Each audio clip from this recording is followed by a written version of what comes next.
Very good morning, students. Today we are going to see about continuation part of the lesson, Introduction to C++. So last classல C++னா என்ன, சியில் இந்த over come பண்ணி வர advantages என்ன C++ல, and then tokens பற்றி படிச்சுக்கிட்டு இருக்கோம். ஓகேவா? ஸோ இப்போ வந்து லிட்ரல்ஸில் பார்த்துட்ருக்கோம். ஸோ லிட்ரல்ஸ்னால் என்ன அப்படின்னு பார்த்தோம்.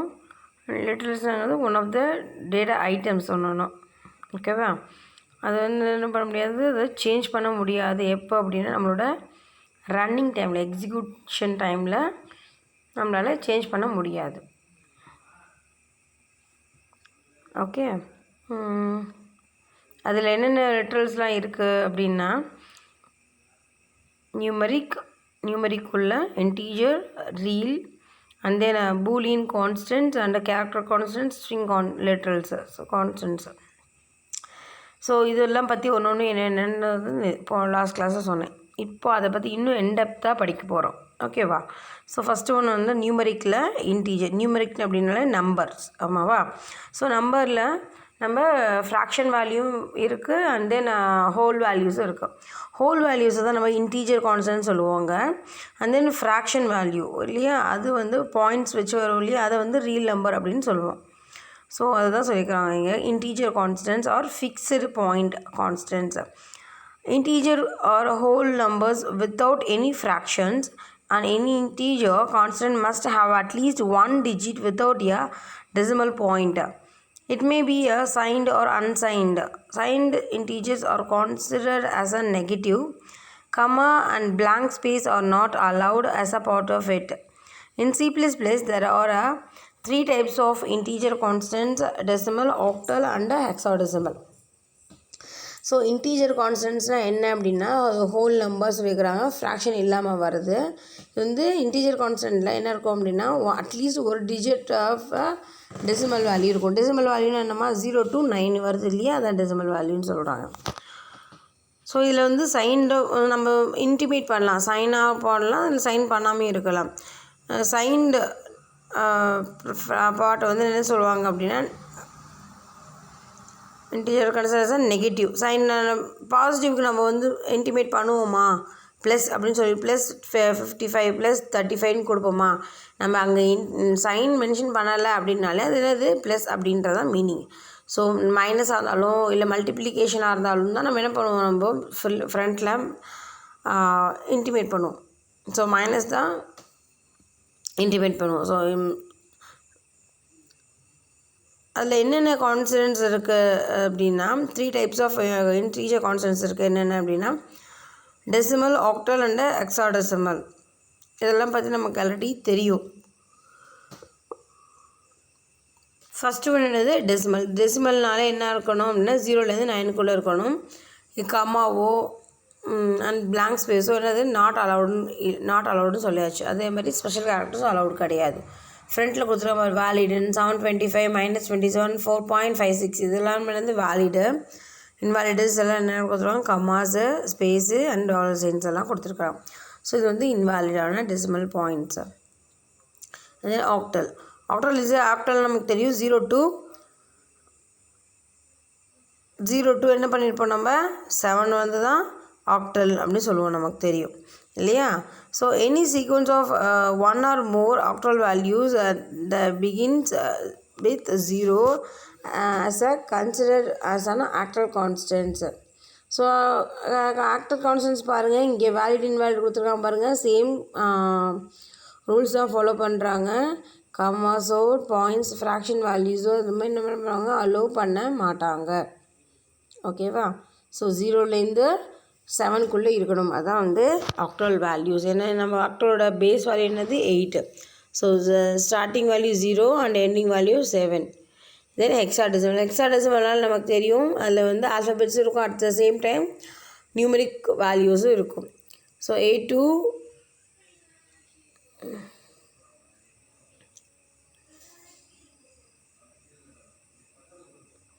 Hexadecimal A to F and 0 to 9. இப்போ நம்ம என்ன பண்ணுவாங்க அப்படின்னா இதில் வந்து கேபிட்டலும் அக்செப்ட் பண்ணிக்கும், ஸ்மாலும் அக்செப்ட் பண்ணிக்கும். இதுதான் இதில் ஒரு advantage. Any sequence of one or more hexadecimal values that starts with a 0x or a 0x is a considered as an hexadecimal. அதாவது இந்த கேபிட்டல்னாலும் அது ஹெக்ஸாடெசிமல் தான், ஸ்மால்னாலும் ஹெக்ஸாடெசிமல் தான் அப்படின்னு அவங்க கன்சிடர் பண்ணுறாங்க. ஓகேவா? அண்ட் தென் இப்போ வந்து ஃப்ளோட்டிங் பாயிண்ட், அதாவது ரியல் கான்ஸ்டன்ட் அப்படின்னு சொல்கிறோம். ஃபஸ்ட் இது வரைக்கும் படித்தது இன்டீஜர் கான்ஸ்டன்ட். இன்டீஜரில் 3 இருக்குது, டெசிமல், ஆக்டல் அண்ட் ஹெக்ஸாடெசிமல். தென் இப்போ வந்து ரியல் கான்ஸ்டன்ட்ஸ். ரியல் அப்படின்னாலே ஃப்ளோட்டிங் பாயிண்ட், அதாவது ஃப்ராக்ஷன் பாயிண்ட் வச்சு வர value. A real or floating point constant is a numeric constant having a fractional component. These constants may be written in fractional form of exponent form. என்ன சொல்லியிருக்காங்க? Exponent form. இது ரொம்ப important இந்த இடத்துல. Fractional form of a real constant is a signed or unsigned sequence of digits including a decimal point between in the digits. You must have at least one digit before and after a decimal point. It may be prefixed with plus or a minus sign. A real constant without any sign will be considered as a positive. Exponent form of a real constant consists of two parts, matrix and exponent. So real constants I mean fractional value என்ன பண்ணியிருக்காங்க அப்படின்னா ஒரு signed நம்ம அதாவது நமக்கு பாசிட்டிவில் கொடுத்தா அதே same rules and regulations தான், சைன்டாக அன்சைன்டாக இருக்கலாம். பட் இது டெசிமல் பாயிண்ட் அப்படிங்கும்போது நம்ம என்ன பண்ணணும்? இன்டிமேட் பண்ணணும். அந்த before or after exponent real constants பக்கத்தில் இந்த எக்ஸ்போனண்ட் அப்படின்ற ஒரு மென்ஷன் பண்ணணும் நம்ம ரியல் கான்ஸ்டன்ட்ஸில் அப்படி சொல்லியிருக்கிறாங்க. எக்ஸ்போனன்ட்னா எப்படி இருக்குன்னா அண்ட் மாட்ரிஸானா எப்படி இருக்கும் அப்படின்றத பற்றி கொடுத்துருக்குறாங்க பாருங்கள். The matrix must be either an integer or a real constant. The matrix are followed by a letter E or E, small e or capital E, and the exponent should be an integer. என்ன சொல்லியிருக்கிறாங்க? இது வந்து integer நம்பராக இருக்கலாம், இல்லைனா real கான்ஸ்டண்ட்டாக இருக்கலாம். என்ன பண்ணிக்கணும்? இதுக்கு அந்த ஒரு எக்ஸாம்பிள் இந்த குட்டி டேப்லேஷன் கொடுத்துருக்காங்க பாருங்களேன். மாண்டெசான்னு ஆரம்பிக்கும்போது என்னது பிஃபோர் இ அப்படின்னு இருக்கணும். எக்ஸ்போனன்ட்னா என்னது ஆஃப்டர் இன்னு கொடுத்துருக்காங்க. ஓகேவா? கீழே பாருங்கள் அப்படியே 5.864 ஆமாவா? ஆஃப்டர் என்ன பண்ணியிருக்கிறாங்க? இ கொடுத்துருக்காங்க. ஸோ இக்கு அப்புறம் ஒரு நம்பர் வந்திருக்கு இல்லையா, அதுதான் எக்ஸ்போனண்ட்டு. பிஃபோர் இங்கிறது மாண்டெஸா. புரியுது அந்த இடத்துல? ஸோ 5864e -2 அப்படின்னு கொடுத்துருக்கிறது 5864 அப்படிங்கிறது exponent format. And then after 2 -2 கொடுத்துருக்காங்க பார்த்தீங்களா, அது வந்து என்னது தப்பாக சொல்கிறேன், சாரி. 5864 அப்படிங்கிறது என்னது மாண்டெஸா ஃபார்மேட்டு. ஆஃப்டர் இ அப்படி கொடுத்துருக்காங்க -2 அப்படிங்கிறது எக்ஸ்போனன்ட் ஃபார்மேட். ஓகேவா? ஸோ -1 -2 அப்படிங்கிறது என்னென்னா நம்ம பாயிண்ட்ஸில் வைக்கிறோம் இல்லையா, அதுக்கான வேல்யூஸ். Then boolean literals. பூலியன்லாம் நமக்கு தெரியும் என்னது ட்ரூ ஆர் ஃபால்ஸ் அப்படிங்கிறது தான் பூலியனோட work. Boolean literals are use to represent one of the boolean value true or false internally. True has value 1 and false has a value 0. ஆமாவா? ட்ரூனா 1, 0னா false. Then character constant. A character constant in the C++ any valid single character enclosed within a single quotes. என்ன சொல்லியிருக்கிறாங்க? Character constants கொடுக்கும்போது நம்ம within a single கோட்ஸில் நம்ம என்ன பண்ணணும்? இன்டிமேட் பண்ணணும். வேலிடு கேரக்டர்ஸ் என்ன கொடுத்துருக்காங்க? கொட்டேஷனில் A2 $sign கொடுத்துருக்காங்க. இன்வாலிட் டபுள் கொட்டேஷன் கொடுத்துருக்காங்க. ஸோ அதில் வந்து இது invalid.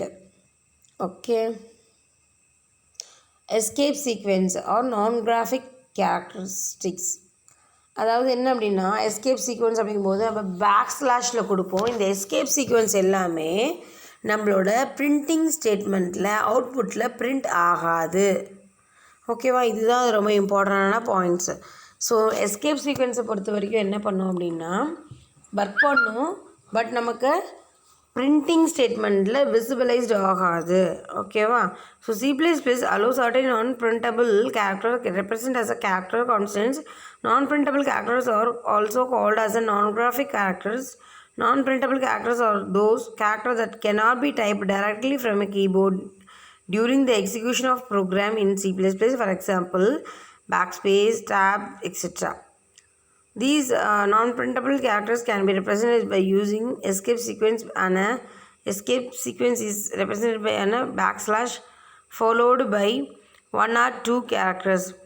ஸோ நம்ம என்ன பண்ணிக்கிறோங்க, ஸ்பேஸ் விடுறோம் இல்லையா, நெக்ஸ்ட் லைனில் வரும். இதுக்கெல்லாமே என்ன பண்ணணும், பேக் ஸ்பேஸு, டேப் இதெல்லாம் யூஸ் பண்ணுவோம். ஆனால் நம்மளால் அந்த எக்ஸிக்யூஷன் டைமில் இது மாதிரி ஒர்க் பண்ண முடியாதுங்கிறதுனால பிஃபோர் தட் நம்ம என்ன பண்ணுவோம்னா எஸ்கேப் சீக்வன்ஸ் அப்படின்ற ஒரு ஃபார்மேட் ஃபாலோ பண்ணுவோம். அந்த ஃபார்மேட்டை நம்ம என்ன பண்ணுவோம்னா பிரிண்டிங் ஸ்டேட்மெண்ட்டில் கொடுத்துருவோம். பிரிண்டிங் ஸ்டேட்மெண்ட்டில் நம்ம போடுவோமே தவிர அது எனக்கு பிரிண்ட் ஆகாது, நான் பிரிண்டபிள். ஓகே, என்னென்ன எஸ்கேப் சீக்வன்ஸ்லாம் இருக்குது அப்படின்னு கொடுத்துருவோம். பேக் ஸ்லாஷன் எதுக்காக அப்படின்னா என்னென்ன, நெக்ஸ்ட் லைன் நியூ லைன் போகிறதுக்காக, f for form feed, b for back space and a for audible or alertable. So இது மாதிரி என்னது பண்ணியிருக்கிறாங்க, 0 வரைக்கும் கொடுத்துருக்குறாங்க. Even though an escape sequence contains 2 characters, they should be enclosed within single quotes because C++ considers escape sequence as a character constants and allocate 1 byte in ASCII representations.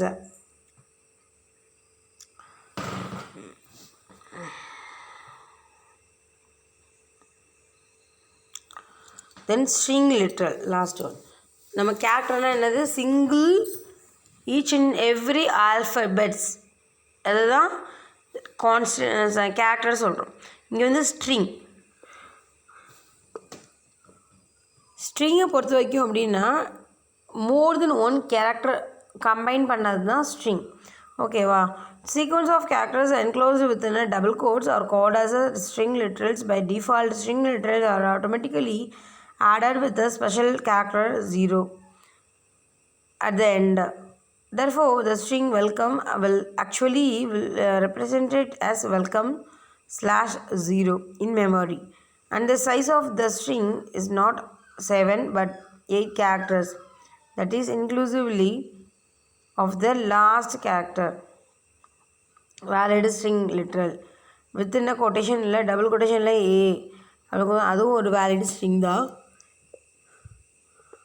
ஏன் அப்படின்னா single கொட்டேஷனில் கொடுக்குறதெல்லாம் என்னது, character, double கொட்டேஷனில் கொடுக்குறது string. ஓகேவா?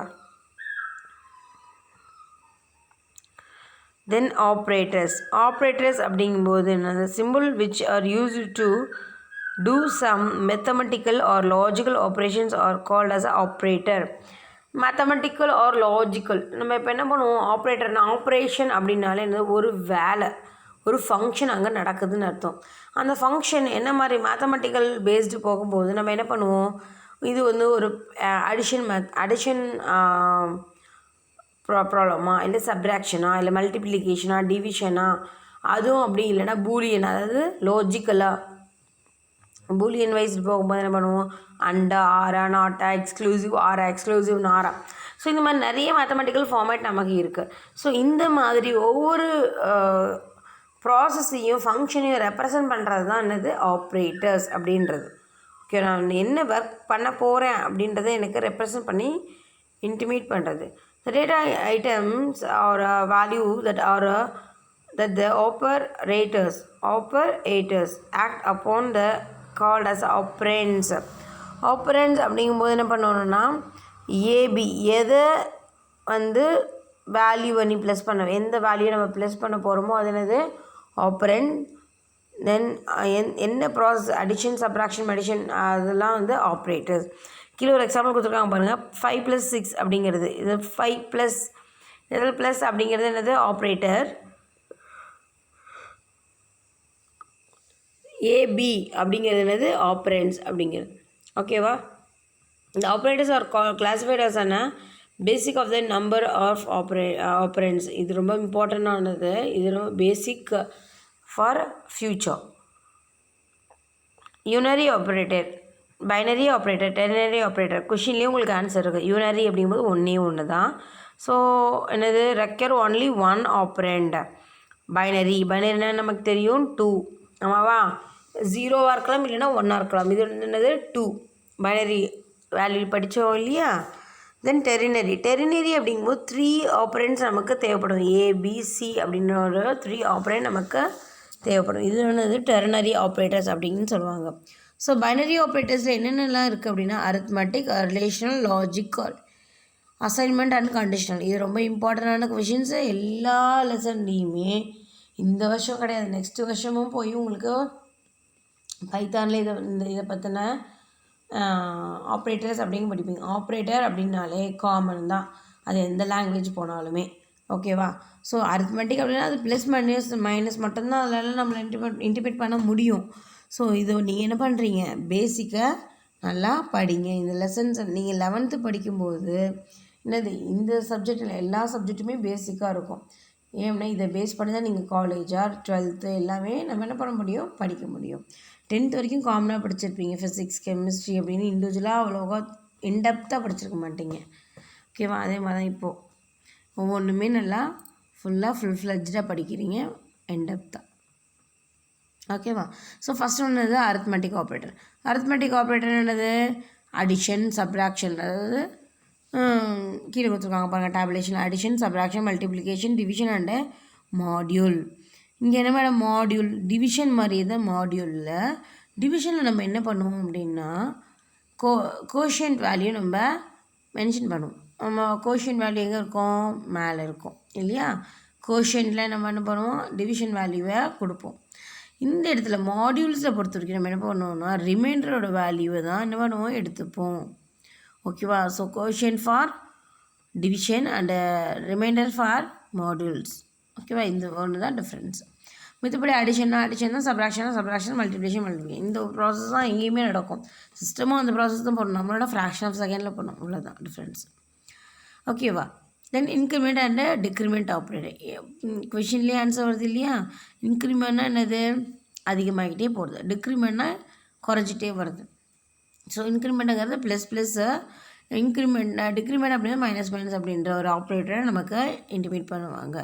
So X plus அப்படிங்கும்போது நம்ம for loop coming லெசன்ஸில் என்ன படிப்பீங்க அப்படின்னா லூப்பிங் ஸ்ட்ரக்சர் படிப்பீங்க. அதில் வந்து I = 0, I++, I <= 0 அப்படின்லாம் படிப்போம். ஸோ I++ அப்படின்ற போது உன்னோட ஐயோட வேல்யூ நீ இன்னொன்று ஆட் பண்ணிக்கோ அப்படின்றது மீனிங். ப்ளஸ் அப்படின்னா ஒரு வேல்யூவை ஆட் பண்ணிக்கோ அப்படின்னு நம்ம என்ன பண்ணுவோம், நம்ம மெமரிக்கு இன்டிமேட் பண்ணுறோம். அதுக்காக அப்படி கொடுத்துருக்குறாங்க. ஓகேவா? அதே மாதிரி தான் மைனஸ் அப்படிங்கிற ஒரு நம்பரை டிக்ரீஸ் பண்ணுறது.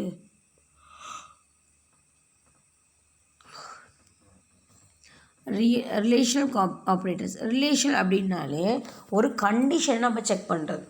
ஓகேவா? ஸோ இவங்க வந்து எலிஜிபிளா, இப்போ நம்ம ஓட்டுக்கான ஏஜ் எவ்வளோமா, 18 ஆமாவா? ஓட்டுக்கான எலிஜிபிள் வேல்யூ வந்து என்ன அப்படின்னா 18 ஆமாவா? ஸோ 18 அப்படிங்கும்போது என்ன பண்ணணும் நம்ம, அவங்க என்ன பண்ணுவாங்க, 18 greater than தான் வரும், > வருது. 18 அப்படின்னு ஒரு கண்டிஷன் கொடுத்துருப்போம். ஸோ அப்படி கண்டிஷன் கொடுக்கும்போது என்ன பண்ணுவாங்க, ஆஃப்டரில் இருக்கிற மெம்பர்ஸ் எல்லாமே ஆஃப்டர் 18 இருப்பாங்க இல்லையா, அவங்க எல்லாருமே என்ன பண்ணுவாங்க, ஓட்டு போடுறதுக்கு எலிஜிபிள். ஸோ இந்த கண்டிஷனை செக் பண்ணுறதுக்கு நம்ம என்ன பண்ணுவோம், greater அப்படின்ற ஒரு சிம்பிள்ஸை யூஸ் பண்ணுறோம். ஸோ இந்த இடத்துல ரிலேஷன் அப்படிங்கும்போது கண்டிஷன் செக் பண்ணுறது தான் ரிலேஷனல் ஆப்ரேட்டர். ஈக்குவல் டு அப்படின்றது. ஈக்குவல் இப்போ இங்கே வந்து சிங்கிள் ஈக்குவல், டபுள் ஈக்குவல் ஒன்று இருக்கும். சிங்கிள் ஈக்குவல் அப்படின்னா இதுக்கான வேல்யூ இது அப்படின்னு சொல்ல அசைன்மெண்ட் ஆப்ரேட்டர் அப்படின்னு படிப்போம். என்னென்னா சிங்கிள் ஈக்குவல் டு அப்படின்னு கொடுத்தீங்க அப்படின்னா ஏவோட வேல்யூ 5 அப்படின்னு இன்டிமேட் பண்ணுறது சிங்கிள் வேல்யூ. டபுள் ஈக்குவல் அப்படின்னா இந்த ஏவோட வேல்யூ 5 அப்படின்னு செக் பண்ணு அப்படிங்கிறதுக்கு தான் இந்த டபுள் ஈக்குவல் டு கொடுக்குறது. செக்கிங் ஆப்ரேட்டர் அப்படிங்கிறது double equal to single equal to is assignment operator assigned. Okay. Logical operator. Logical அப்படின்னா என்னது? ட்ரூ ஆர் ஃபால்ஸ், இது ரெண்டு தான் லாஜிக்கல் ஆப்ரேட்டர். கொடுத்துருக்காங்க பாருங்கள், அண்டு ஆர் நாட்டு. ஸோ அண்டு ஆர் வந்து போத் ஆப்ரேட்டர்ஸில், அதாவது போத் வேல்யூஸில் ஏதாவது ஒரு வேல்யூ உங்களுக்கு ட்ரூவாக இருந்தாலுமே என்ன பண்ணும்போது அது ட்ரூ அப்படின்னு எடுத்துக்கும். இது என்னென்னா ப்ளஸ் சிம்பிள் இன்டிமேட் பண்ணுறது அண்டு. ஆர் அப்படிங்கும்போது டாட் சிம்பிள். டாட்னானது மல்டிப்ளிகேஷன் சிம்பிள். நாட் அப்படிங்கிற இன்வர்ஸ். ஸோ ப்ளஸ் பொறுத்த வரைக்கும் ஜீரோவோட எந்த நம்பர் ஆட் பண்ணாலும் என்னது அதே நம்பர் தான் வருமே தவிர ஜீரோ வராது. அதனால் இந்த ப்ளஸ் ஆப்ரேட்டரில் ஏதாவது ஒரு வேல்யூ வந்து அதாவது அண்ட் ஆப்ரேட்டரில் ஏதாவது ஒரு வேல்யூ ஓகேவாக இருந்தால் கூட நமக்கு என்ன ஆகும்? வர ஆன்சர் ட்ரூவாக தான் கிடைக்கும்.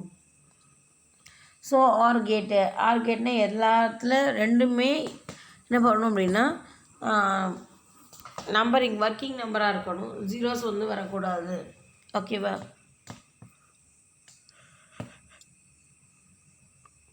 அசைன்மெண்ட் ஆப்ரேட்டர் இப்போ நான் படித்தோன்னே இல்லையா?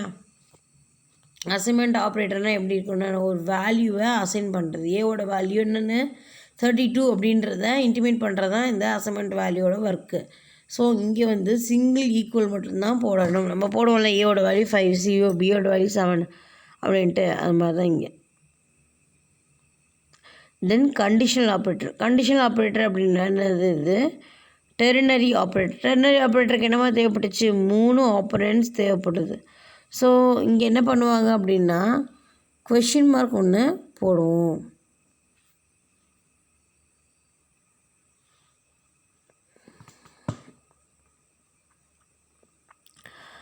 In C++, there is only one conditional operator. என்னென்ன? question mark and a semicolon is a conditional operator which is also known as a ternary operator. This operator is used to alternate of if else control statement. We will learn more about the operator in later chapter along with if else structure. So இந்த conditional operator பொறுத்த வரைக்கும் என்ன பண்ணணும்? நமக்கு 3 value தேவைப்படுது. 2 வேல்யூவில் 3 value நமக்கு தேவைப்படுது. ஓகேவா? ஸோ வேறு என்ன ஆப்ரேட்டர்ஸ் கொடுத்துக்குறாங்க? Comma operator, size of operator, printer, component selections, class member operators. So இதெல்லாமே என்னது? வேறு ஆப்ரேட்டர்ஸ். தென் பஞ்சுவேட்டர்ஸ் அப்படிங்கும்போது இந்த இடத்துல யார் வந்து முதல்ல ஒர்க் பண்ணணும், எந்த செப்பரேட்டர்ஸ் வந்து நம்ம போடணும் அப்படின்றது எல்லாமே இங்கே பஞ்சுவேட்டர்ஸில் வரும். Punctuators are simple which are used as a delimiters while constructing a C++ program. They are also called as a separators. The following punctuations are also used to C++. Most of the symbols were very similar to C and Java. So இந்த C and Javaவில் என்ன ஆகும் அப்படின்னா ஒரே மாதிரியான process தான் நடக்கும் அப்படின்னு சொல்லியிருக்காங்க. ஓகேவா? ஸோ இதை பற்றின நாளைக்கு எல்லா ரிமைனிங் கிளாஸஸில் பார்க்கலாம். இதோட இந்த கிளாஸ் முடிச்சுக்கலாம். இது வரைக்கும் நம்ம என்ன படித்தோம் அப்படின்னா C++ ஆப்ரேட்டர்ஸ் அதெல்லாம் பற்றி படித்தோம். ஓகே. ஸோ தேங்க்யூம்மா.